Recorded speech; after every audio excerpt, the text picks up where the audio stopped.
Hello everyone, warm welcome once again. तो super science MCQ series प्यारे बच्चों। तो इस एमसीक्यू सीरीज में आज हमारी क्लास नंबर 17th है। और अब तक हम जितनी भी क्लास ले चुके हैं वो सभी क्लासेस आपकी अवेलेबल हैं, तो उनको आप देख सकते हैं। हर क्लास के अंदर हम जो है टॉप 30 क्वेश्चंस जो हैं वो प्रीवियसली एग्जाम्स के या वेरी इंपॉर्टेंट क्वेश्चंस को उठाते हैं और उनको मैं डिटेल्ड में जो है आपको बताता हूँ। तो लेट्स स्टार्ट। आज का हमारा फर्स्ट क्वेश्चन है, which type of lens is used to correct hypermetropia. तो प्यारे बच्चों, ये आंखों का ही एक रोग है, डिजीज है हाइपरमेट्रोपिया, जिसे हम कहते हैं लॉन्ग साइटेडनेस। ठीक है।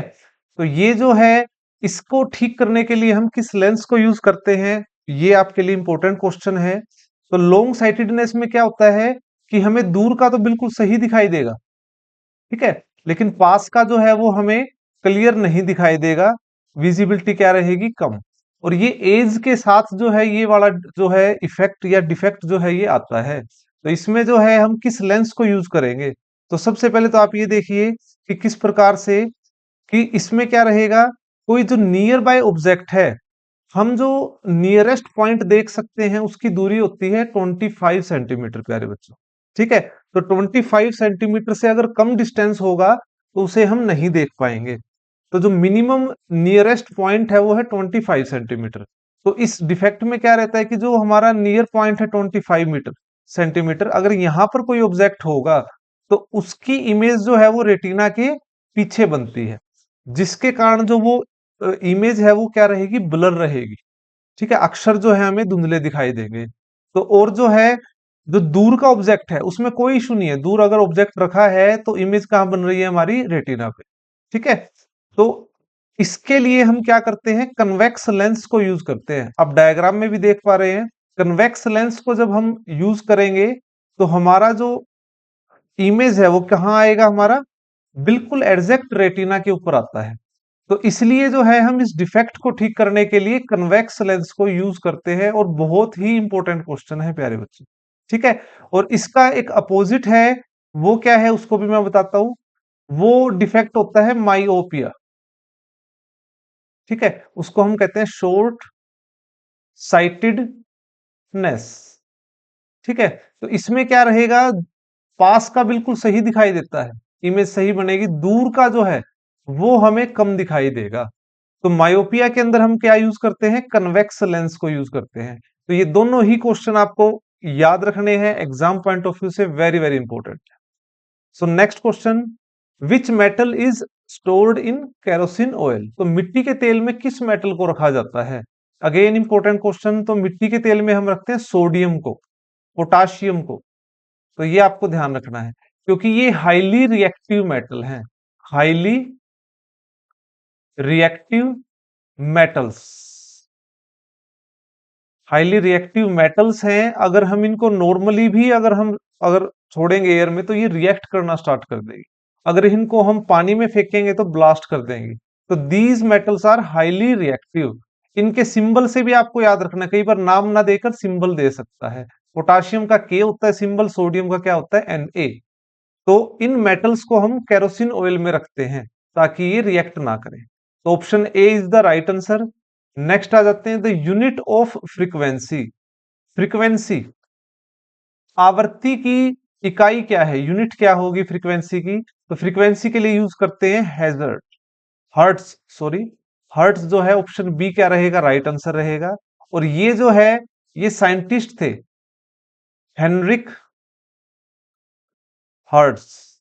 ठीक है। इन्होंने जो है डिस्कवरी की थी जो हमारी रेडियो वेव्स हैं, रेडियो वेव्स, और उसमें भी स्पेशली जो शॉर्ट रेडियो वेव्स हैं उसकी इन्वेंशन की थी हेनरिक हर्ट्ज ने। ओके। और इन्हीं के नाम से जो है फ्रीक्वेंसी की जो है एसआई यूनिट रहेगी, तो आपको ध्यान रखना है। जूल जो है वो किसकी यूनिट है, जूल यूनिट है एनर्जी की, वर्क की, इसको भी आप ध्यान रखेंगे।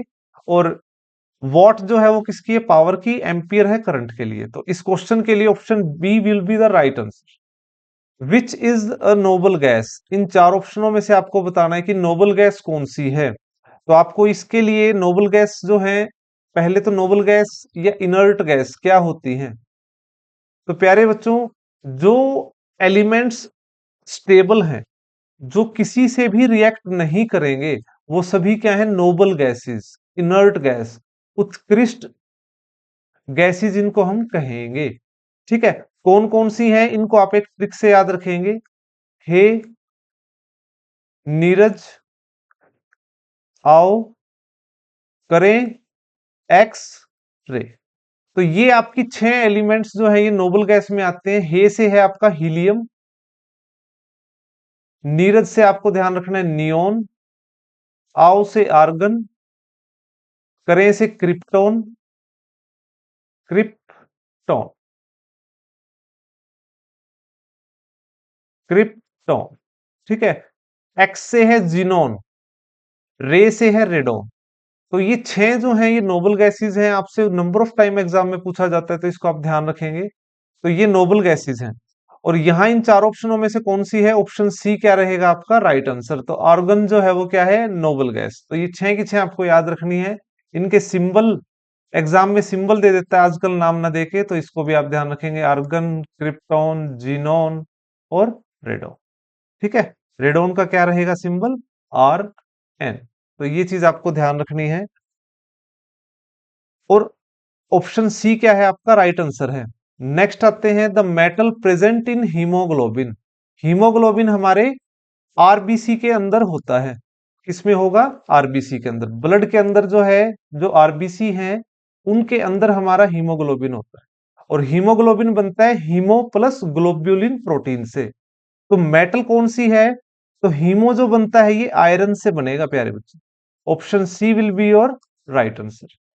नेक्स्ट आते हैं, who is the father of genetics. तो जेनेटिक जो है इसके जनक कौन है? तो इसके लिए आपको Mendel, option B will be your right answer. तो मेंडल जो है वो क्या है? Father of genetics. ठीक है, डार्विन जो है, डार्विन को आप ध्यान रखेंगे। डार्विन जो है इन्होंने theory of evolution, theory of evolution जो है इन्होंने दिया था। नेक्स्ट आते हैं, which substance is used in thermometer. तो थर्मामीटर में हम किस सब्सटेंस को यूज करते हैं? तो थर्मामीटर में हम यूज करते हैं मरकरी को। Option A is your right answer. इसका सिंबल भी आपको याद रखना है मरकरी का, एच जी। ठीक है, तो थर्मामीटर के अंदर हम यूज करते हैं मरकरी में। लेकिन जहां एक्सट्रीम कोल्ड टेम्परेचर है तो वहां हम मरकरी को यूज ना करके किसको यूज करते हैं? एल्कोहल को यूज करते हैं। नेक्स्ट आते हैं, which metal reacts violently with water. पानी के साथ कौन सी मेटल रिएक्ट करती है? इन चार ऑप्शनों में से आपको बताना है। और इसके लिए आपको ट्रिक यूज करनी है। और ट्रिक मैं आपको बताता हूं। Please stop calling me a zero. ये ट्रिक आपको ध्यान रखनी है। P stand for potassium, S stand for sodium, C stand for calcium, M stand for magnesium, A stand for aluminium और जेड जो है वो किसके लिए है आपका? जिंक के लिए रहेगा। तो ये ट्रिक आपको याद रखनी है। और ये ट्रिक है मेटल्स की रिएक्टिविटी सीरीज। रिएक्टिविटी सीरीज है। सबसे ज्यादा रिएक्टिव मेटल कौन सी है? पोटाशियम। उसके बाद जो है ये डिक्रीजिंग ऑर्डर है। सबसे ज्यादा जो है वो potassium, then sodium, calcium, magnesium, aluminium and so on. तो ये रिएक्टिविटी सीरीज ही जो है आपके क्वेश्चंस करवाएगी। जो मेटल सबसे ज्यादा रिएक्टिव है वही मेटल जो है नंबर ऑफ कंपाउंड्स मॉलिक्यूल के साथ रिएक्ट करती है। तो कौन सी मेटल है इनमें सबसे ज्यादा रिएक्टिव? आपको सिर्फ ये देखना है। तो इन सब में जो है ऑप्शन बी जो आपको दिखाई दे रहा है सोडियम, हाईली रिएक्टिव मेटल है। और यही जो है वाटर के साथ रिएक्ट करती है। अगर आप कभी प्रैक्टिकल एक्सपेरिमेंट देखेंगे, अगर हम सोडियम के छोटे से टुकड़े को अगर पानी के अंदर फेंकेंगे तो वो ब्लास्ट कर देगा। ठीक है, तो इस लेवल तक जो है वो रिएक्टिव होता है। तो option B is your right answer. Next आते हैं, the headquarter of Indian army. Indian army का जो हेडक्वार्टर है वो कहाँ रहेगा? अब प्यारे बच्चों जो आपके ये क्वेश्चंस हैं ये defence and technology, space and technology, science and technology के इसके भी मैंने क्वेश्चंस ऐड किए हैं, क्योंकि अपकमिंग जो है अब 12 अप्रैल को एनडीए और सीडीएस का एग्जाम है, तो उस पॉइंट ऑफ व्यू से मैंने ये क्वेश्चंस ऐड किए हैं। तो इंडियन आर्मी का हेडक्वार्टर है दिल्ली कैंट के अंदर। New Delhi is the headquarter of Indian army. Next है the Indian navy day is celebrated on. तो नेवी डे जो है वो किस दिन मनाया जाता है? तो ऑप्शन सी क्या रहेगा आपका राइट आंसर। और ये स्टैटिक जीके के भी क्वेश्चन आपको याद रखने हैं। 4 दिसंबर जो है वो नेवी डे है। The motto of Indian air force, Indian air force का जो है मोटो क्या है? तो इसको ऑप्शन बी के साथ आप ध्यान रखेंगे, touch the sky with glory. ठीक है, बहुत अच्छा जो है ये स्लोगन है। इसको इसको ही कहा जाता है कि motto of Indian air force. Which regiment of Indian army is also known as black cats. तो इंडियन आर्मी की जो है वो कौन सी रेजिमेंट है जिसे ब्लैक कैट कमांडो भी कहा जाता है? और ये हमारे इंडिया की one of the best and topmost कोप है, जिसको हम जो इमरजेंसी का टाइम होता है उस समय हम इसको यूज करते हैं। ठीक है, तो ऑप्शन बी जो है NSG commando, national security guards. ठीक है, तो एनएसजी कमांडो को ही कहा जाता है black cat. Option B is the right answer. The first aircraft carrier of Indian navy. तो इंडियन नेवी का वो पहला युद्ध पोत जिस पर जो है एयरक्राफ्ट एयरफोर्स के जो जहाज हैं उनको लैंड करवाया जा सकता है प्यारे बच्चे। आप डायग्राम में भी देख पा रहे हैं कि किस प्रकार से जो है इस समुद्री जहाज के ऊपर जो है बना हुआ है, जहां पर जो है एयरफोर्स के जहाज जो है वो लैंड कर सकते हैं। तो ये है हमारा आईएनएस विक्रांत। ठीक है, तो ये इंपॉर्टेंट क्वेश्चन है, काफी बार एग्जाम में पूछा गया है। नेक्स्ट आते हैं, अग्नि 5 इज ए। तो अग्नि 5 जो मिसाइल है वो क्या है हमारी? ऑप्शन सी के साथ आपको जाना है, इंटर कॉन्टिनेंटल बैलिस्टिक मिसाइल। तो ये प्यारे बच्चों इसकी रेंज जो है काफी जो है, मैं लगभग आपको मैं बताता हूं, ये 5500 से 8000 किलोमीटर तक इसकी रेंज है। ठीक है, और अग्नि 1 2 3 4 5 ये सीरीज आई है, और अग्नि 5 जो है इसको लॉन्च किया गया था लास्ट ईयर 2025 के अंदर। डायग्राम से आप समझिए। ठीक है, देखिए आप अग्नि 1 जो है इसकी 700 किलोमीटर रेंज थी जो 2012 में था। अग्नि 2 जो है 2013 में, 2000, और धीरे धीरे जो है इसकी जो रेंज है इसको बढ़ाया गया है। अग्नि 4 की जो है 4000 किलोमीटर तक थी। तो करंटली जो है इसकी जो टेस्टिंग की गई है अग्नि 5 की, तो ये टेस्टिंग की गई है उड़ीसा से, जो कि अब्दुल कलाम आइसलैंड है। ये एग्जाम में पूछा जाता है कई बार ज्योग्राफी का, कि भाई अब्दुल कलाम आइसलैंड जहां से जो है हम टेस्ट करते हैं, प्रक्षेपण करते हैं, तो वो कहाँ पे है, किस स्टेट के अंदर है? ओडिशा के अंदर है। ठीक है, तो यहां से अगर इसको लॉन्च करेंगे तो ये जो एरिया है जिसको आप डायग्राम में देख पा रहे हैं ये कवर कर सकता है, और ये कहलाएगा इसका ऑपरेशनल रेंज। ठीक है, तो ये 5500 से 8000 किलोमीटर तक इसकी रेंज रहेगी। ठीक है, तो ये चीज आपको ध्यान रखना है। इसकी स्पीड जो है ये रहेगी, और ये जो है न्यूक्लियर वार हेड जो है उसको लेके जा सकता है 1500 केजी तक। ठीक है, तो ये इसकी जो है डायमेंशन दिया गया है, तो इससे जो है आपको ये ध्यान रखना है। नेक्स्ट आते हैं, BrahMos is a joint venture between. तो ब्रह्मोस जो है प्यारे बच्चों इंडिया और रशिया इन्हीं का ही कोलेब्रेशन है, जिससे जो है ये हमारी सुपरसोनिक मिसाइल इंडिया की जो है ये बनाई गई थी। और इंडिया की अब one of the best supersonic missile जो है वो ब्रह्मोस ही है, जिसको अब हम एक्सपोर्ट भी करना स्टार्ट कर दिया है। वियतनाम को हमने दिया है और फिलीपींस को हमने दिया है। तो ये है हमारी ब्रह्मोस मिसाइल प्यारे बच्चों, इंडियन सुपरसोनिक स्ट्राइक पावर रखती है ये। ठीक है, तो ये न्यूक्लियर जो है न्यूक्लियर वेपन के तौर पर हम यूज कर सकते हैं इसको, और इसको हर एक प्लेटफॉर्म से जो है लॉन्च किया जा सकता है, चाहे इंडियन आर्मी टैंक हो, एयरफोर्स का जहाज हो, नेवी का जो है शी में समुद्री जहाज हो, और हमारे सबमरीन पनडुब्बियां हो, तो इसको हर एक प्लेटफॉर्म से लॉन्च किया जा सकता है। तो इंडिया के लिए one of the best tactical जो है ये वार के टाइम इंपॉर्टेंट यूज होने वाला है। ठीक है, तो ब्रह्मोस को जो डेवलप किया था वो इंडिया और रशिया के द्वारा किया गया था। नेक्स्ट है the first indigenous nuclear submarine of India. ठीक है, तो हमारे देश की पहली पनडुब्बी जो न्यूक्लियर को लेकर जा सकती है, तो ऑप्शन बी आपका राइट आंसर रहेगा, आईएनएस अरिहंत। ठीक है, तो आईएनएस अरिहंत जो है सबमरीन, उसके अंदर कैपेसिटी है वो न्यूक्लियर वारहेड को जो है वो लेके चल सकता है। तो ऑप्शन बी क्या रहेगा आपका right answer.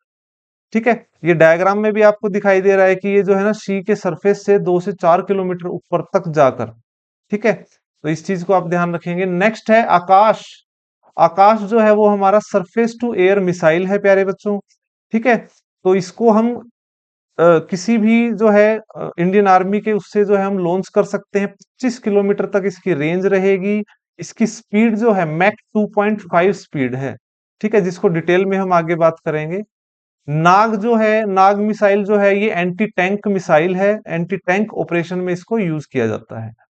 ISRO was established in which year. ISRO क्या है, Indian space research organisation. India का जो है जितने भी स्पेस प्रोग्राम है, all are program are executed by ISRO. और इसरो का जो गठन है वो क्या 1969 में हुआ था। और इसका हेडक्वार्टर कहाँ है प्यारे बच्चों, बेंगलुरु में। बेंगलुरु के अंदर, तो ये आप ध्यान रखेंगे। नेक्स्ट आते हैं, which acid is found in ant. जो चींटी होती है उनके अंदर कौन सा एसिड होता है। तो ऑप्शन ए आपको ध्यान रखना है, फॉर्मिक एसिड। और इसी को मिथेनोइक एसिड भी कहा जाता है। ठीक है, तो चींटी के डंक के अंदर ये एसिड होता है।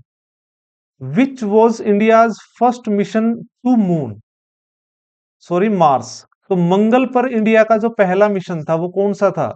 हम सबको पता है मंगलयान। मंगलयान जो है ये लॉन्च किया था इसरो के द्वारा। और ये बहुत कम लागत पर जो है मंगल ग्रह तक जो है ये पहुंचने वाला जो है वर्ल्ड का फर्स्ट, आप कह सकते हैं, मिशन था। तो मार्स, मंगल के लिए हमारा फर्स्ट मिशन था Mangalyaan. Chandrayaan 3 was successfully landed on moon. तो जो है चांद के ऊपर जो है सक्सेसफुल लैंड किया था चंद्रयान 3 ने। और वो साउथ पोल पे लैंड किया था। ये बहुत बड़ा जो है अचीवमेंट थी इंडिया की, क्योंकि साउथ पोल पर लैंड कराने का जो है काफी टफ था। और ये हमारा चंद्रयान 2 जो है वो इसी कारण जो है वो सक्सेस नहीं हो पाया था। तो साउथ पोल पर जो है इसने लैंड किया था। Gaganyaan mission is related to. तो हमारे इंडिया का जो गगनयान मिशन है ये भी अपकमिंग डेज में जो है इसको अचीव किया जाएगा। तो गगनयान मिशन जो है ये इंडिया का first, India's human space flight program है। ठीक है, तो इसमें जो है इंडियन आर्म फोर्स का ही जो है जवान जो है उसको ट्रेन किया गया है ताकि वो स्पेस में जो है उसको पहुंचाया जाए, ताकि इंडिया जो है अपना खुद का स्पेस स्टेशन बना सके। तो इसका ऑप्शन बी क्या रहेगा, राइट आंसर। नेक्स्ट है, गरुड़ शक्ति is a joint military exercise. तो गरुड़ शक्ति जो है ये वार मिलिट्री एक्सरसाइज जो है किन किन कंट्रीज के बीच होती है, इंडिया और इंडोनेशिया। तो ये इंपॉर्टेंट है प्यारे बच्चों, जितनी भी वॉर एक्सरसाइज है, मिलिट्री की जो एक्सरसाइज होती हैं वो एग्जाम में पूछी जाती हैं कि किन कंट्रीज के बिटवीन होती है। तो गरुड़ शक्ति इंडिया और इंडोनेशिया। Headquarter of DRDO. तो डीआरडीओ जो है हमारा डिफेंस रिसर्च डेवलपमेंट ऑर्गेनाइजेशन है। इसका हेडक्वार्टर जो है वो है न्यू दिल्ली के अंदर। ऑप्शन डी जो है वो क्या रहेगा आपका राइट आंसर। जितनी भी आप देखिए जो मिसाइल्स हैं, नाग हैं, पृथ्वी है, अग्नि है, ये सभी जो है इनके द्वारा डेवलप की गई है। हॉल स्टैंड फॉर, जो HAL जो है ये क्या है, हिंदुस्तान एरोन्यूटिकल लिमिटेड। तो ये जो है इंडिया के लिए, इंडिया के एयरफोर्स के लिए जो है न्यू टेक्नोलॉजी को बनाने का काम करती है। तो ऑप्शन ए क्या रहेगा आपका राइट आंसर। नेक्स्ट आते हैं the motto of DRDO. Defence research development organisation जो है ये डिफेंस के लिए काम करती है, जितना भी जो है रिसर्च का काम है। तो डीआरडीओ का मोटो क्या है, स्ट्रेंथ विथ थ्रू साइंस। तो ऑप्शन ए क्या रहेगा आपका राइट आंसर रहेगा। Maitree exercise is held between India and Thailand. ठीक है, तो इंडिया और जो थाई आर्मी है उनके बीच एक्सरसाइज जो है ये मैत्री जो है ये परफॉर्म की जाती है। तो ये मिलिट्री एक्सरसाइज है। ऑप्शन बी क्या रहेगा आपका right answer. GPS is operated by. तो जीपीएस जो है ग्लोबल पोजीशन सिस्टम। तो जो जीपीएस है इसको ऑपरेट कौन करता है, अमेरिका, यूएसए। ठीक है, तो ये ऑप्शन सी क्या रहेगा आपका राइट आंसर। लास्ट क्वेश्चन है IRNSS या navy navigation of Indian continent जो है इट इज डेवलप्ड बाय, ठीक है, या Indian regional navigation satellite system जो है ये डेवलप किया गया था, तो किसके द्वारा डेवलप किया गया था? ये इसरो के द्वारा डेवलप किया गया था। ठीक है, जितने भी स्पेस प्रोजेक्ट हैं प्यारे बच्चों वो इसरो ही परफॉर्म करता है, और इसने जो है इंडियन जो कॉन्टिनेंट है उसमें सैटेलाइट्स का जो जाल है वो बिछाया था, ताकि जो है वो नेटवर्क जो है प्रॉपर जो है अचीव किया जा सके। ठीक है, तो ऑप्शन ए क्या रहेगा आपका राइट आंसर।